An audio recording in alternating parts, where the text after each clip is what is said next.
If you're hearing this, don't go into the woods.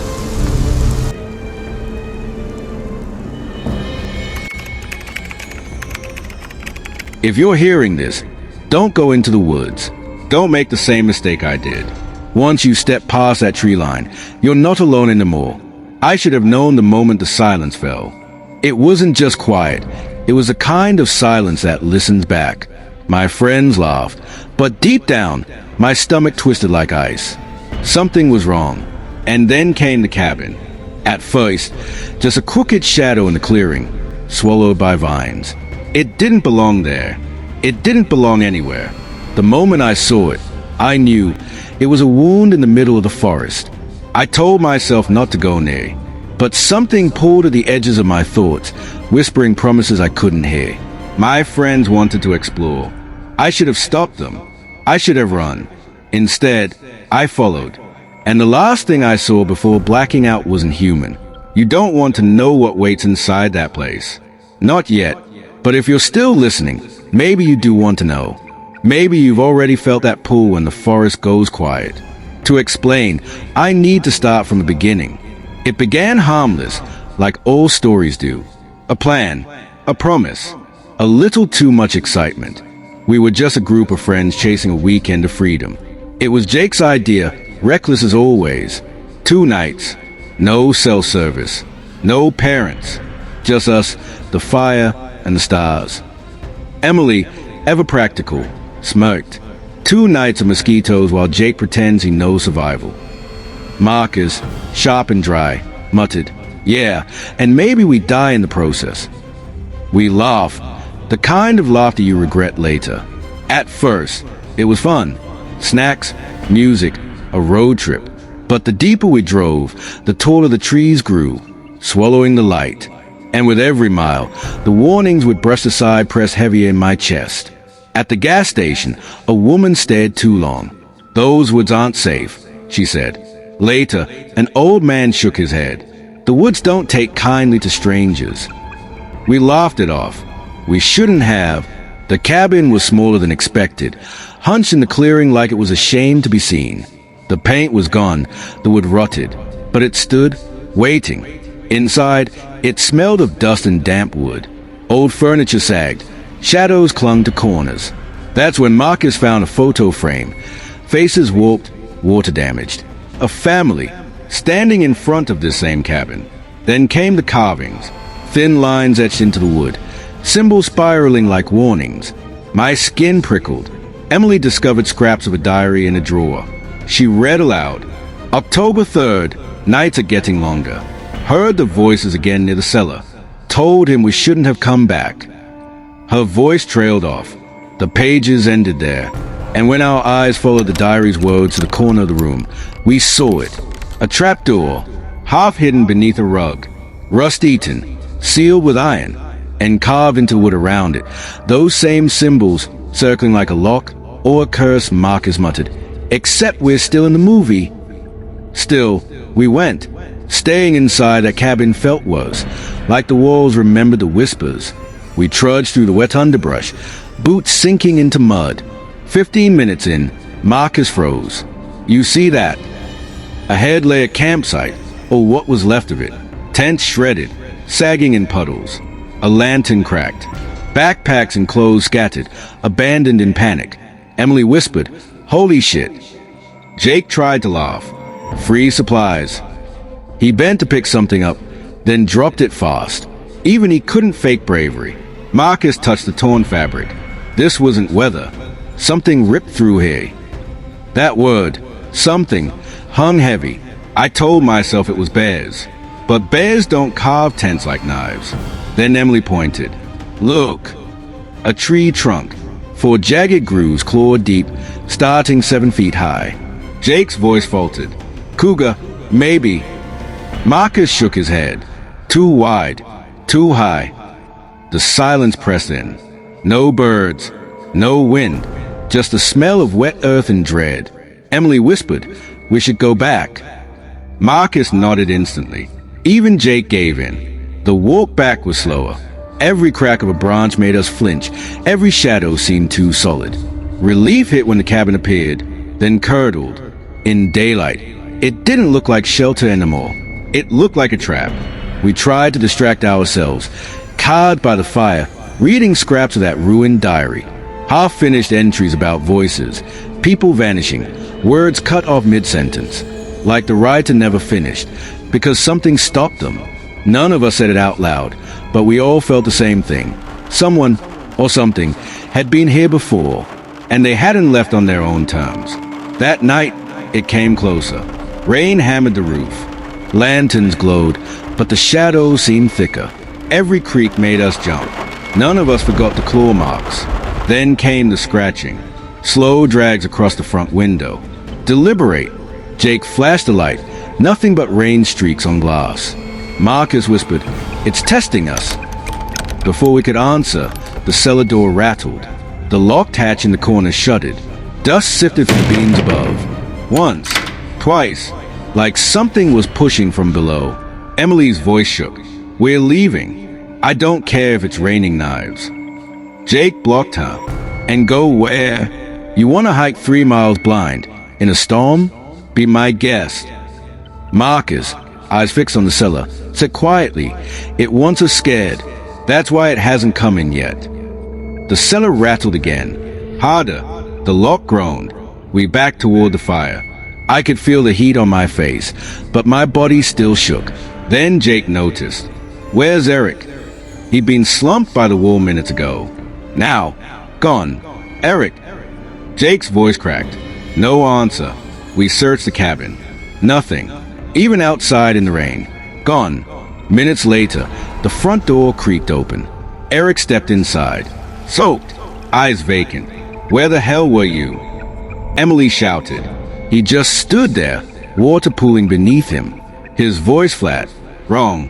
I was outside. They wanted me to see."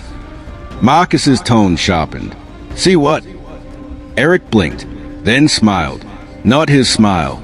A too wide grin stretched too far. "The woods are hungry." The fire popped. No one spoke. Jake grabbed Eric's shoulder. "What the hell are you talking about? You're soaked. Sit down." But Eric didn't sit. He just stood there, dripping, smiling, whispering words too quiet to catch. Emily's tears streamed. "We have to leave. I don't care how. We can't stay here." Jake snapped, fear cracking through his voice. "And go where? Out there? With whatever the hell that is." The scratching returned, faster, circling the cabin, racing across the windows.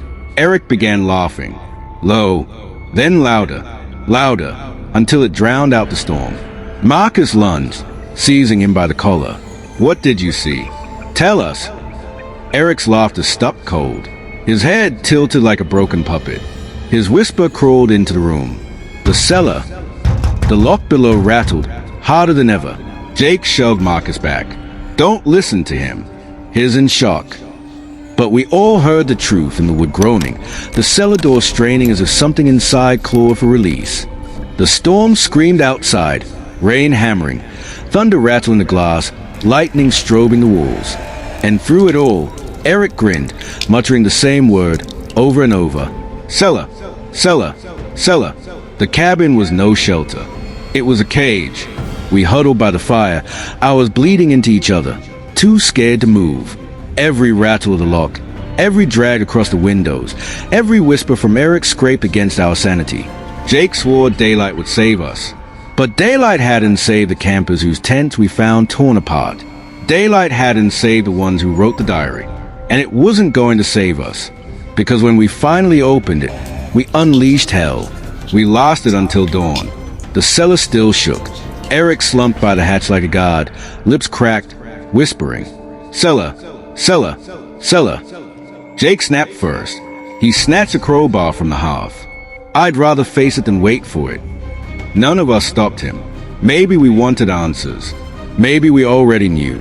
The cabin wasn't built for us. The lock groaned, then snapped. A sour draft spilled out, heavy with rot. Eric giggled.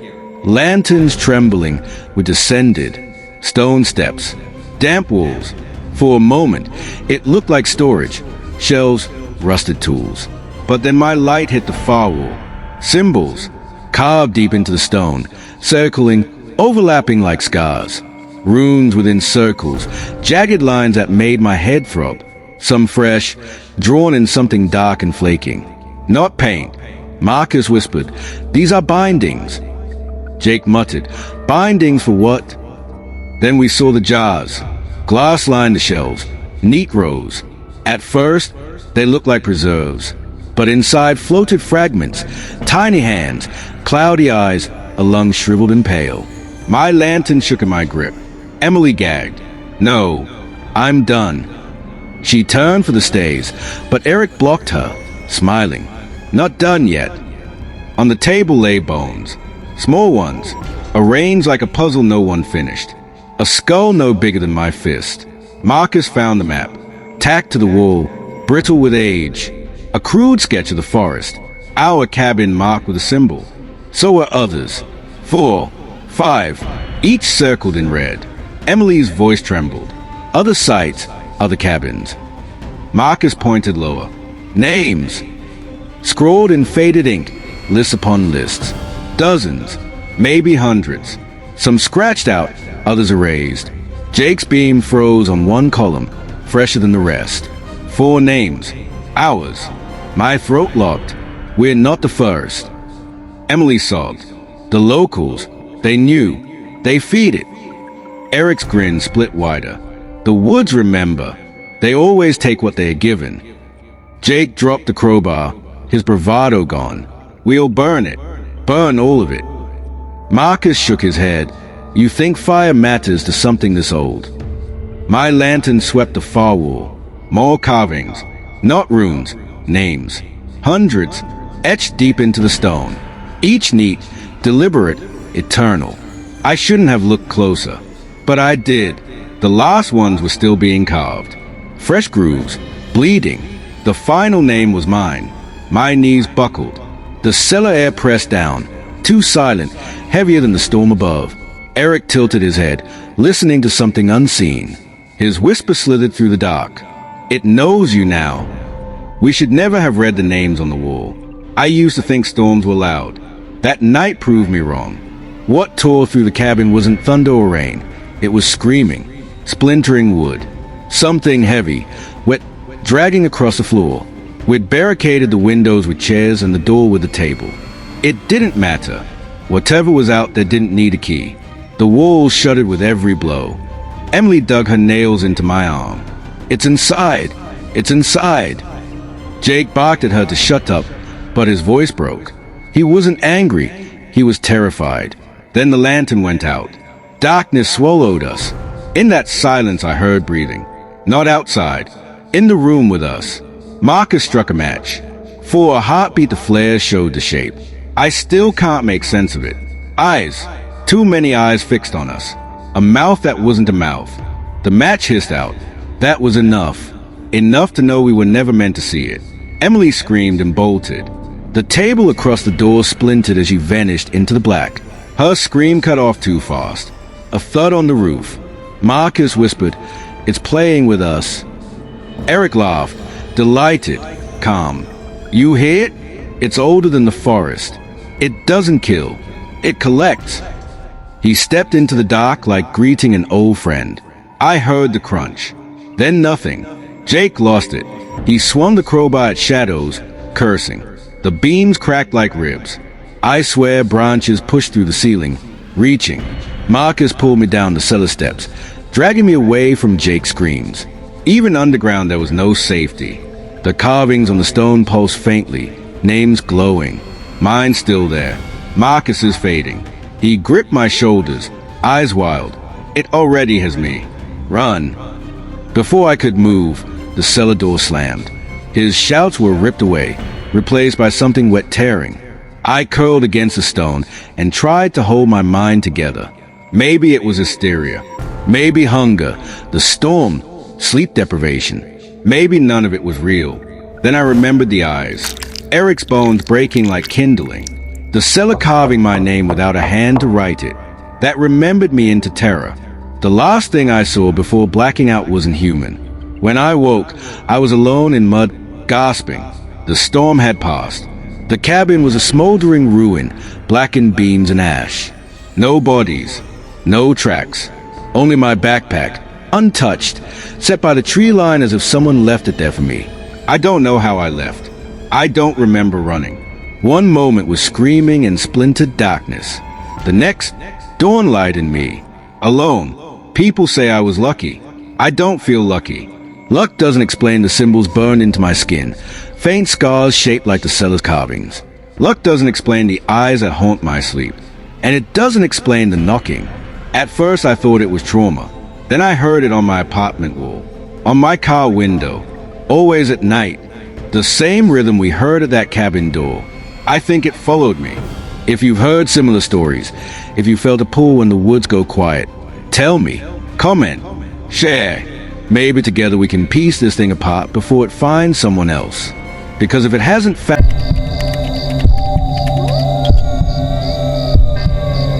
You ever hear silence so heavy it feels like it is weight? Like the air itself is leaning down on you, pressing against your chest, daring you to move? That was a kind of silence I felt that night in the woods. No wind, no crickets, not even a leaf moving. Just a void that swallowed everything. And then, the sound that broke it wasn't footsteps. It wasn't an animal. It was breathing. Someone was standing inches from my tent. I froze. My flashlight rested by my sleeping bag, but I couldn't move to grab it. My eyes were locked on the thin nylon wall of the tent, where a faint outline shifted. Broad shoulders, a head tilted slightly, listening. The shape was so close I could see it bend with every breath. And then came the sound I'll never forget, the soft metallic tick of my zipper moving. It wasn't fast. Whoever it was pulled it slowly, inch by inch, like they were savoring the moment. A sliver of cold night air slid in, brushing my face. I held my breath. My heart thudded so hard I swore they could hear it. The zipper stopped. Silence again. And then, as suddenly as it began, the shadow moved away. I didn't sleep a second after that. Now, I know what you're probably thinking. You imagined it. It was just an animal. Believe me, I try to convince myself of that too. But the next morning, when I finally unzipped the tent, I saw them. Footprints. Clear, human footprints circling my tent. That's when I should have packed my bag and left. But stupid curiosity is stronger than fear sometimes. And that was only the beginning. The trip started normal enough. I'd gone hiking alone plenty of times before. Nothing new. I like the solitude, the clean air, the way your mind clears when the only sound is dirt crunching under your boots. This trail was deep in Montana, far from cell service, far from people. That was the point. Or at least, that's what I told myself. Around late afternoon, maybe an hour before I set up camp, I saw him.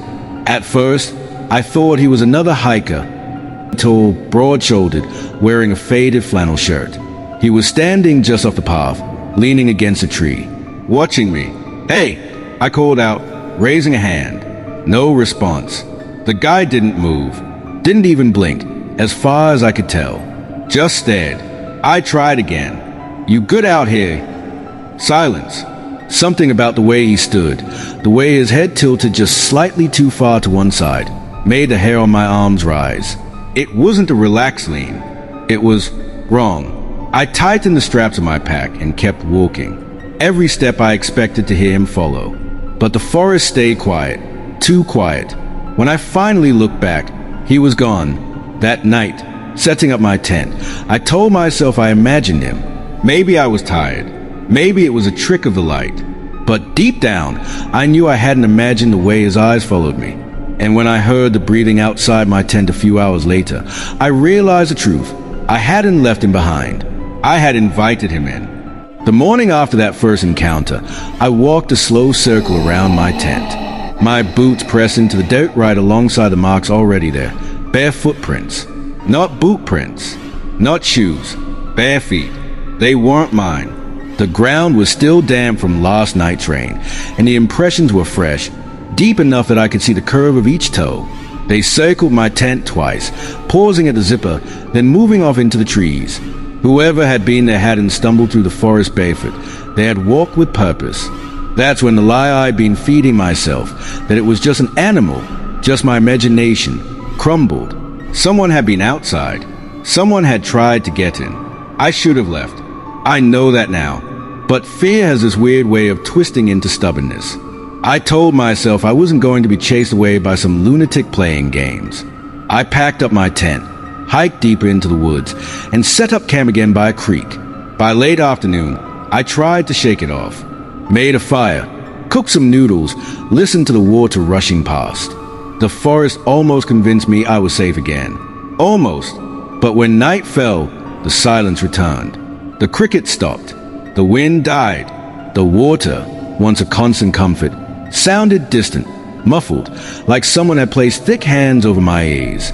I sat by the fire, staring at the trees, and then I heard it again. Breathing. Not mine. Not the steady rhythm of my own chest. This was heavier, slower.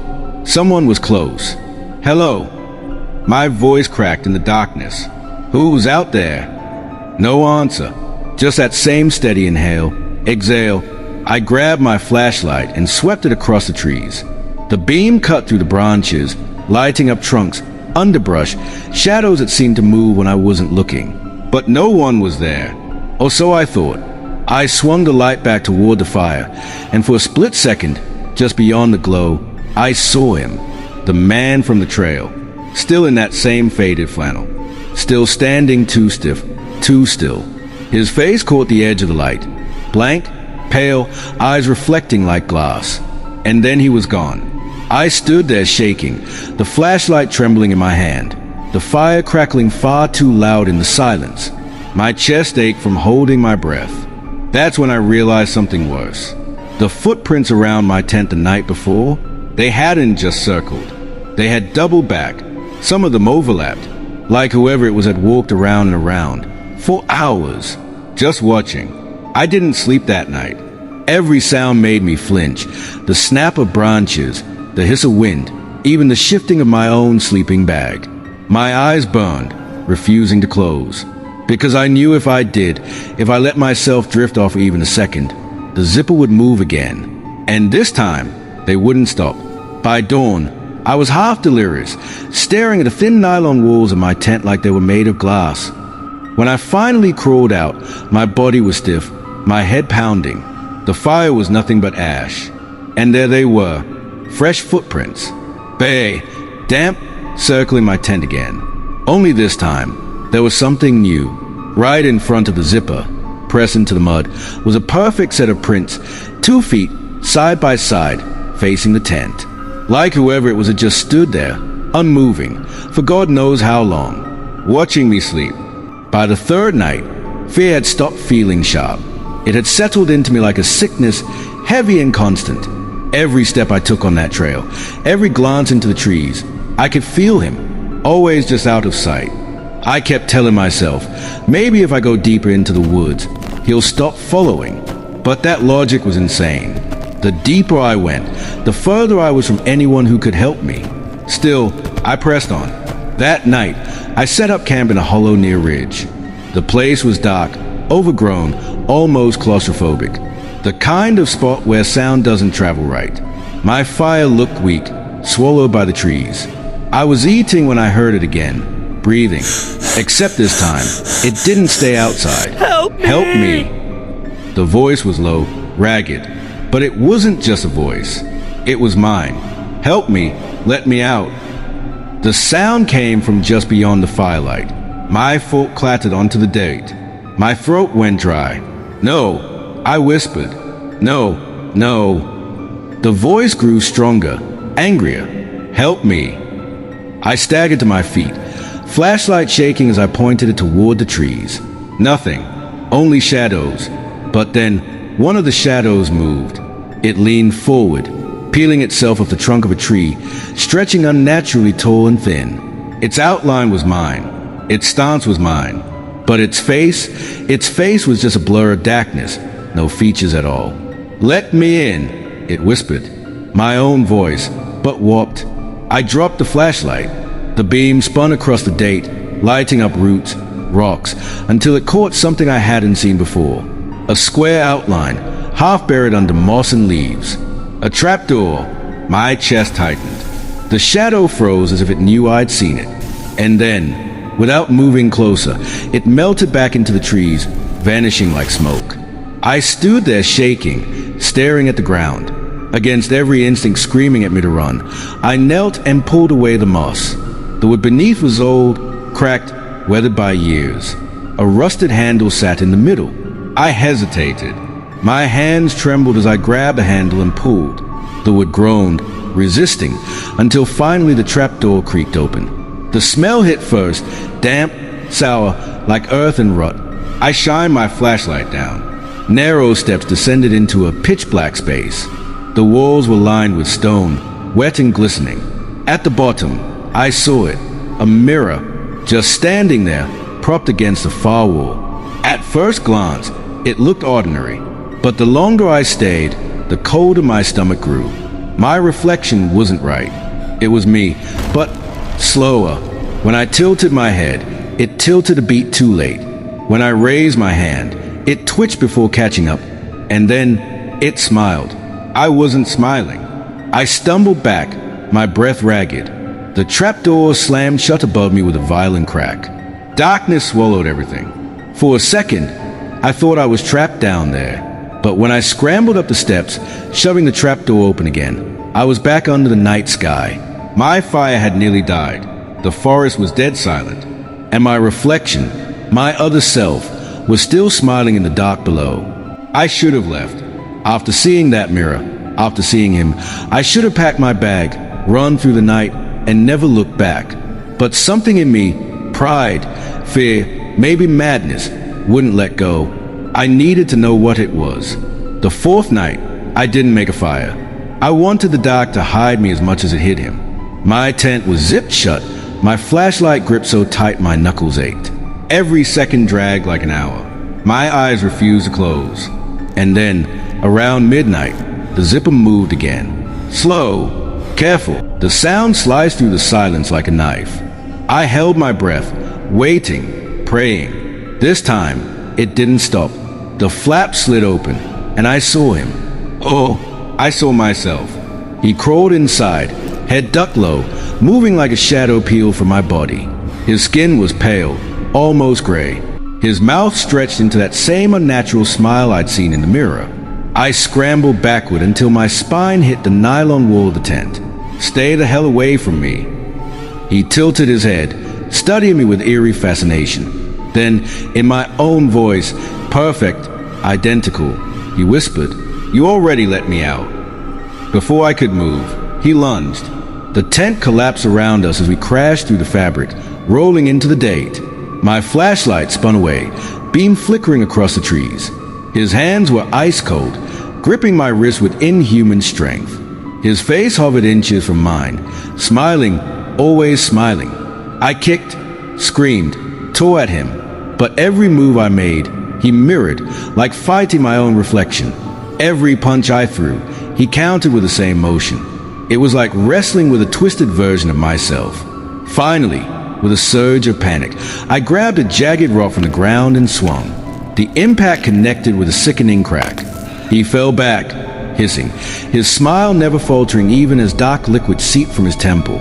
For a moment, the forest went still. I staggered to my feet, chest heaving, heart pounding. The figure writhed in the date, pale hands twitching. And then, without warning, it melted, like smoke dissolving into the air. Gone. I stood there alone, trembling, surrounded by the shredded remains of my tent. I didn't wait for dawn. I left everything, tent, pack, food, and stumbled through the woods until the sky lightened. By the time I reached the trailhead, I was half dead from exhaustion. But here's the part one can't explain. When I finally made it home, dirty, shaking, still in shock, I went straight to the bathroom to wash my face. And when I looked into the mirror, my reflection didn't move. It just stared at me, smiling. I dropped the sink handle and stumbled back. My reflection lifted its hand slowly, deliberately, even though mine hadn't moved. Its mouth opened, stretching wider than humanly possible. And in my own voice, low and ragged, it whispered, "Help me." That's when I understood. The thing in the woods hadn't followed me home. It hadn't needed to, because it was me all along.